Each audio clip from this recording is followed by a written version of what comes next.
Hello and welcome back to Scriptcase by Jamie. That is me, by the way, showing you how awesome Scriptcase really is. And in this video series, I am showing you just how fast you can create applications or even platforms within the Scriptcase development environment. No code, just clicks. Within a few seconds, you have created awesome applications with no code.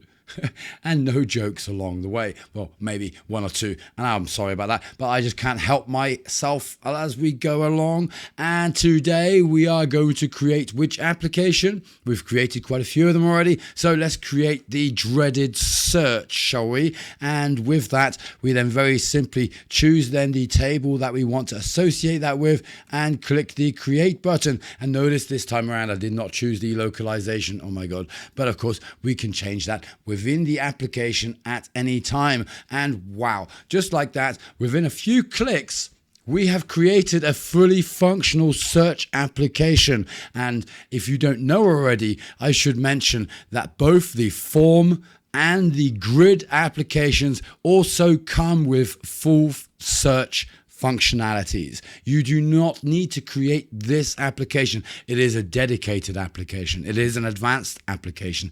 It is an awesome application, but it is different from the other two. And now that you know, thanks for watching, and until the next video.